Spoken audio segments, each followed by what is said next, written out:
And with that, we are into session 2, which is the shared vision for AMP heart failure. And I would love to introduce my colleagues here. So in a series, we'll go through and get all of our companies who are coming on board. First up is Bayer, Lothar, Karen, and Stefan. Stefan is on leave right now and is not here, but I think Lothar, where's Lothar? Are you up? Or Karen, who's speaking? You're?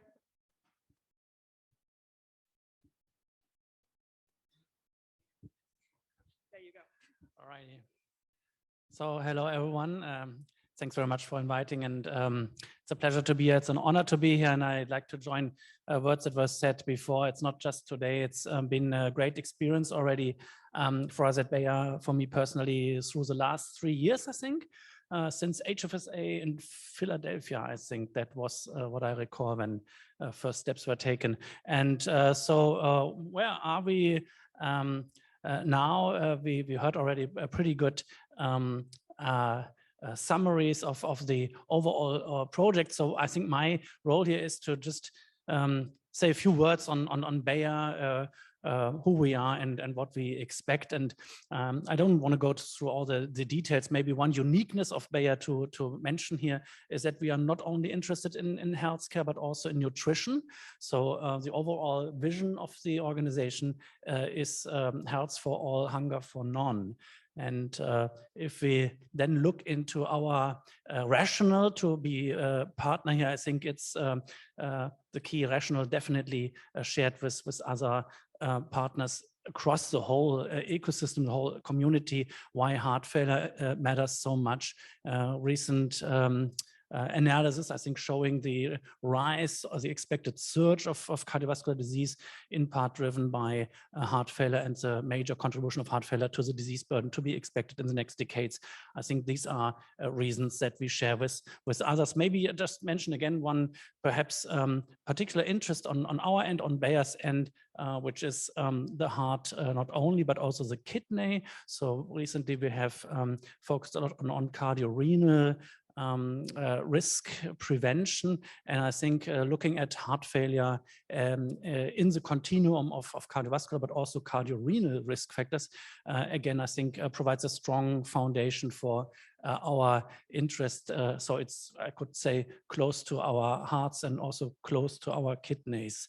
And I think Cynthia mentioned this as well.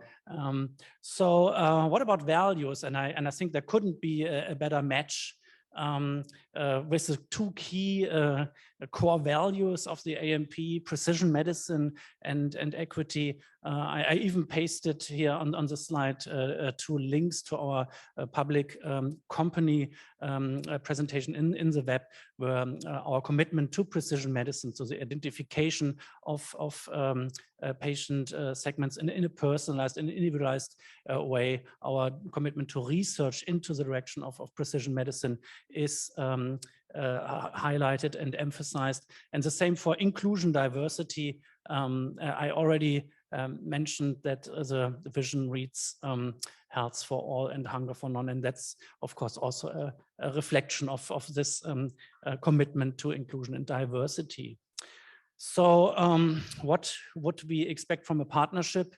The inability for a single player alone to take all these challenges has been mentioned. In general, I think I share this with my industry colleagues. What we bring to the table in terms of expertise in-house can never on its own really leverage all needs or all the requirements to meet those challenges, and unless it's combined with academia, with the other stakeholders here in the room, and of course the synergies that come along with it, I think are quite obvious. Let me also emphasize on the patient centricity.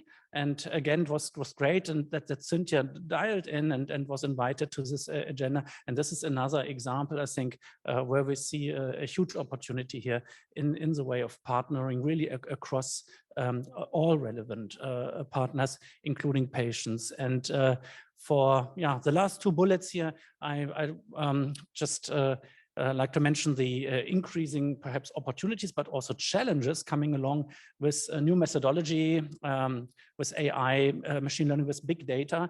And I think leveraging these requires a scale also with a number of partners, and one player alone can even less so probably take it on, and it would be a missed opportunity in view of these new methodologies to try things on one's own, and that's what we would expect here from this partnership, and where we feel actually with the partners coming together that we have a common place.